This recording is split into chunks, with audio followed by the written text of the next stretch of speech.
Get it right there. Where's my stick? Stick is right here. Oh, shit. On the top. Okay. All right. The physics final. Nope. Yeah, the physics final presentation. Woo, bud. Me. And me. All right. Next one. Meet the team. Yeah. We have Joe. Mhm. Me, the brains of the operation. Then we have me, the bronze of the operation, and then full name. Who's the mastermind behind it all? Next slide. All right. Next up, where is plasma? We're about to find out. First, it's in the ionosphere, which happens with the magnetic fields around the Earth.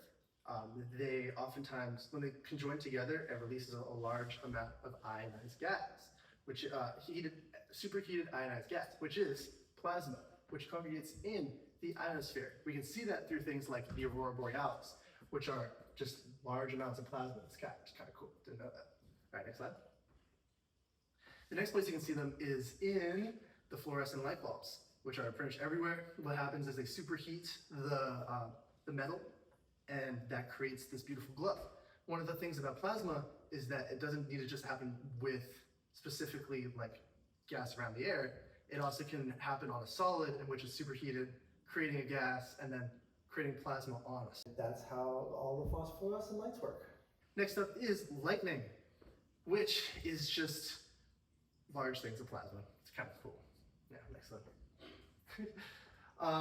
How is plasma? So in our cannon, right, we're using propane gas, which is here. What happens is when it heats up, when it gets superheated, it creates CO2 and H2O plus energy. So that CO2 is what gets superheated and creates the plasma. Whereas the rest of it kind of burns off and is used as the fuel for it, creating like flames and stuff. Second concept, combustion chemistry. So we need three things to make plasma. We need oxygen, fuel, and heat. And then here you can see they did an experiment where they put electromagnetic currents through a plant stem, and you can see these little thingamajigs. That's the gas being superheated and turning into plasma, and then this is just the fire that's created from the plasma. Yeah. And this is how the experiment I just showed connects to our plasma cannon. So we have the propane, which creates the spark, basically, and the CO2 mixed with the oxygen in the air and the energy creates like the plasma, and that like combusts further and goes and creates like fire. And the reason the cannon doesn't like go on continuously is because it uses up the oxygen too fast and dies out. Next big section, we have the conservation of energy. What is it? So energy throughout what we experience is not created or destroyed, especially in our experiment. So where does it come from? Well, first, it starts as chemical potential energy in the propane tank. It's all there. That's what it's used for. That's the fuel. And so then we add the spark, and it turns into thermal energy in the form of the plasma as it rushes through the tube and creating the fire as it goes, the whole thing. And so it's eating up the fuel and the chemical potential energy, that's gases that are released into the cannon, creating that. And so then the thermal is always going to be there, but it's going to create a lot of pressure and a lot of speed. And the fire, of course, is going to be there, and then the plasma could turn into the fire, right, the whole thing. But it's always going to be there, but it's going to make the fire go very, very fast and build a lot of pressure in the cannon. Now, where does the rest of it go? Because there's a lot that's lost. A lot of it is lost through sound, as you will see, very loud, as well as a lot through light energy, as you will see. All right. The fourth one, ideal gas law. So here we have pressure, volume, amount of gas constant, and temperature. And basically, with the cannon, as we increase the amount of the amount of gas, it will increase the pressure and volume inside the chamber. And after we get it to a certain point, we'll ignite the fuse, and it will cause the temperature to skyrocket, which will multiply the pressure and volume by a lot. And since the volume isn't really changing, the pressure will increase mostly, and it will kind of just shoot out really fast, which is what you can see in the video. So right now we're going to be talking about Newton's third law. What is Newton's third law? So every action has an equal and opposite reaction, said by the big man Newton himself. So how does this relate to our project? Recoil, a lot of recoil. So when we're firing off this gun, you're gonna be able to see it in the video. We're holding it pretty tightly, but in our arms, it hurts because it's trying to fire backwards. And this is seen throughout everywhere in the world. Like right, we can see in front of us or in front of you. This is battleships. They will be on some sort of spring, which is gonna help the recoil so it doesn't go too much. What is the spring gonna be for us? Our arms. It does hurt. All right. Next one. Okay. Sixth topic, momentum and impulse. So with the cannon, we have the gas, which expands very, very fast. And this creates a lot of like momentum, which is velocity times the mass of an object. And it was in a very short amount of time, like split second. So the force multiplied by the time created a really large impulse that just shot out of the cannon. And this also just made it, I don't know, really fast. All right, folks, this is the last one. I'm talking right now about fluid dynamics. So what are fluid dynamics? How the fluid moves.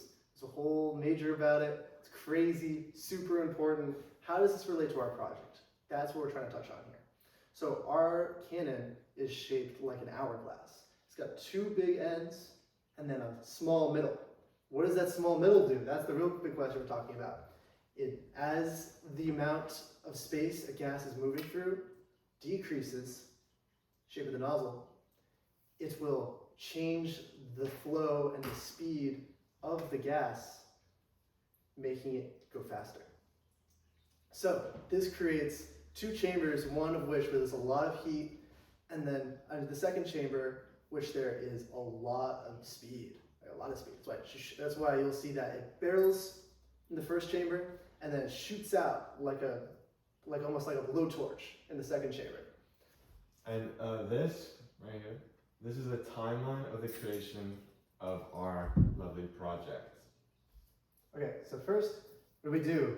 We met up, starting at like one, went to Home Depot, grabbed a bunch of supplies. We had to do 2 runs. It was quite the mission. It was quite hilarious. Ran into a few people. Yeah. And then, we came back to build it. There was a couple hiccups. It broke once. We got the wrong tubes. The wrong tubes. Yeah, so that was rough.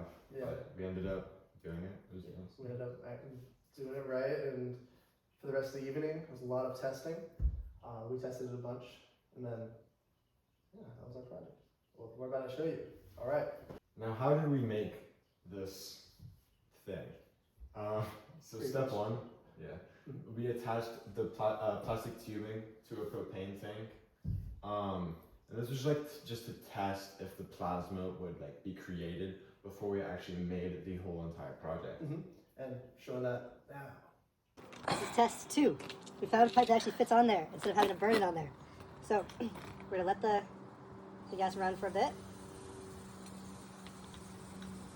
Watch, point it upwards. Oh, it worked? Wait, do it again, do it again. Alright. Did you get that? Yeah. Okay. Then step 2 was we created these 2 different types of fixtures. We're going to show you both of them. One was a really small one just to test it, and then 2 was the big one.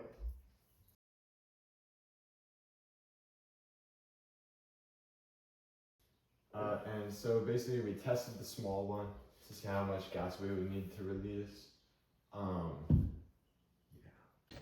Okay, we're back. Okay. We're in a darker room. Hope to see it better. Okay, turning on the hose.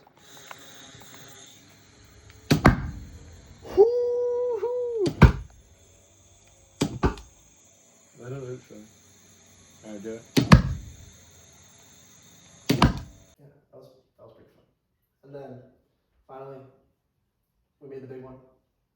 And as you all been waiting for, let's finally take a look. Yay! Cheesy, bro. Go on. 2, 1.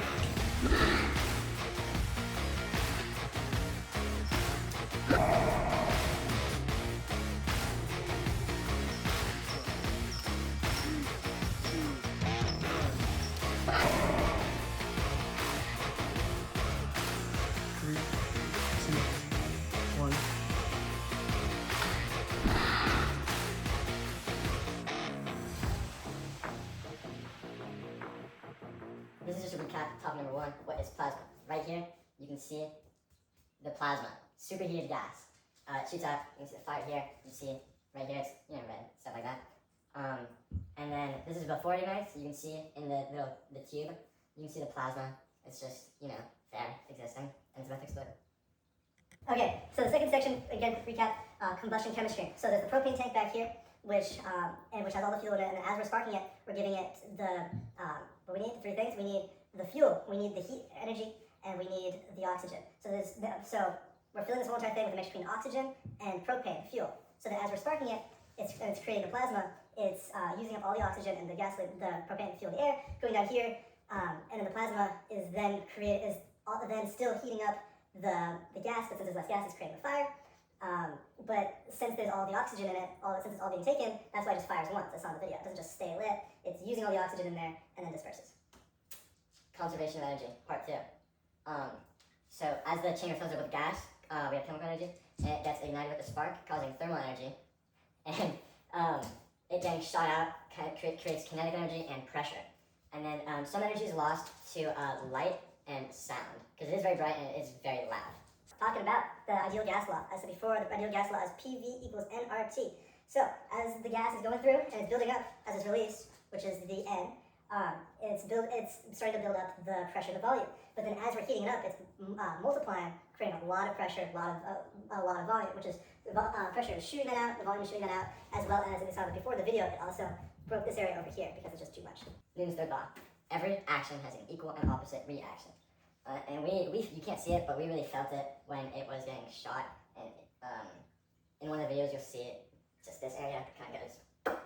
Sixth topic, part 2, we have it just creates a lot of momentum, which I said earlier, and that in turn makes the impulse very big, because it's also in a very short amount of time, because it's a shear out.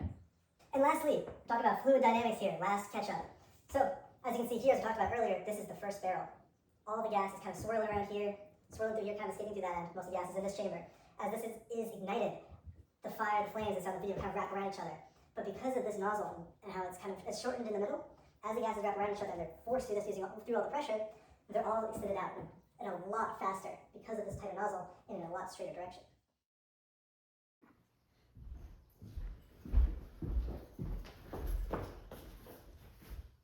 Thank you. Thank you for watching, listening, all of the above. It means a lot to us. Uh-huh. All right. All right, that's it.